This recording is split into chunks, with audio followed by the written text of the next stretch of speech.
एक तरफ योगी किसी भी तरह के उपद्रव या माहौल बिगाड़ने की साजिश पर लगाम लगाने की कोशिश में है, तो वहीं काशी से सामने आई एक तस्वीर अब देश भर में बहस का केंद्र बन चुकी है। मां गंगा के बीच नाव पर इफ्तार और कथित तौर पर गंदगी फैलाने के आरोप ने आस्था और व्यवस्था दोनों पर सवाल खड़े किए।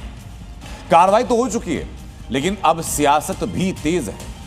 महादेव की नगरी काशी के लिए गंगा सिर्फ नदी नहीं बल्कि आस्था का केंद्र है। काशी के किनारे बहती गंगा का पानी जीवनदायिनी भी है और मोक्षदायिनी भी। काशी में गंगा के 88 घाट हैं, जहां सुबह शाम दिन रात पूजा पाठ और अनुष्ठान होते रहते हैं।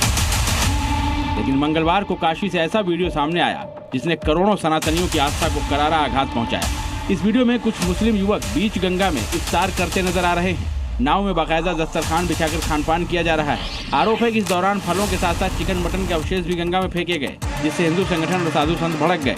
इस प्रकार से ये किया गया है और गंगा जी के स्थान पर या गंगा नदी के किनारे मांस के टुकड़े फेंके गए इफ्तारी के बाद, इससे निश्चित रूप से हम लोगों की भावनाएं आहत हुई हैं। और मैं मांग करूँगा पुलिस प्रशासन के जो भी इस तरह के लोग हैं, चाहे वो किसी भी धर्म की भावनाएं आहत करते हुए, उनको दंडित किया जाना चाहिए। जिस प्रकार इन गौ भक्षकों का हाल योगी जी ने किया था, अब इन गंगा का अपमान करने वालों का भी हाल जल्दी योगी जी करेंगे, ऐसी हमें उम्मीद है। विवाद बढ़ा तो वायरल वीडियो के आधार पर एफआईआर दर्ज कर ली गई और गंगा में इफ्तारी करने वाले सभी आरोपियों को गिरफ्तार कर लिया गया। लेकिन अब इस पूरे मामले पर सियासत शुरू हो गई है। गंगा को दूषित करने वालों और हिंदू आस्था को चोट पहुंचाने वालों का बचाव किया जा रहा है। विपक्षी पार्टियां पूछ रही हैं कि क्या गंगा में नाव पर इफ्तार करना मना है? क्या गंगा नदी किसी विशेष धर्म की है? क्या यही है सबका साथ सबका विकास? पानी तो सबका है ना, गंगा सबकी है ना। तो ये गंगा क्या एक धर्म की है क्या?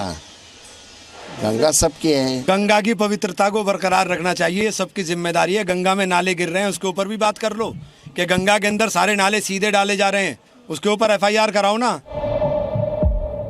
इन सियासतदानों की दलील है कि गंगा को प्रदूषित करने वालों पर एफआईआर क्यों नहीं होती, और हिंदू संगठनों का ये विरोध महज सियासत से प्रेरित है।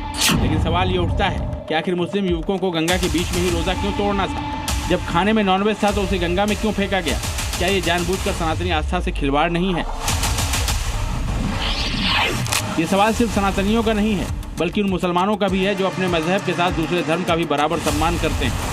चार पार्टी से ऐतराज नहीं है, आप गंगा में करें, समंदर में करें, यमुना में करें, कहीं करें, लेकिन आप उसको जिस देश में रह रहे हैं वहां के हमारे हिंदू भाइयों की आस्था है कि हमारी गंगा माँ दर्जा देते हैं, माँ का दर्जा, उसमें आप मीट को कैसे फेंक रहे हैं? गलत बात है। इसका मैं बिल्कुल घोर निंदा करता हूँ इस तरह की, और ये लोग ऐसे लोगों के खिलाफ कठोर कार्रवाई की मांग करता हूँ सरकार से। जाहिर है गंगा को सनातन धर्म में मां की मान्यता दी गई है। गंगा के जल को बेहद पवित्र माना जाता है और इसे पूजा पाठ में भी इस्तेमाल किया जाता है। लेकिन ये बात वो सियासतदान नहीं समझ सकते जिन्हें सिर्फ मजहब के नाम पर अपनी रोटी सेंकनी है। ब्यूरो रिपोर्ट, जी मीडिया।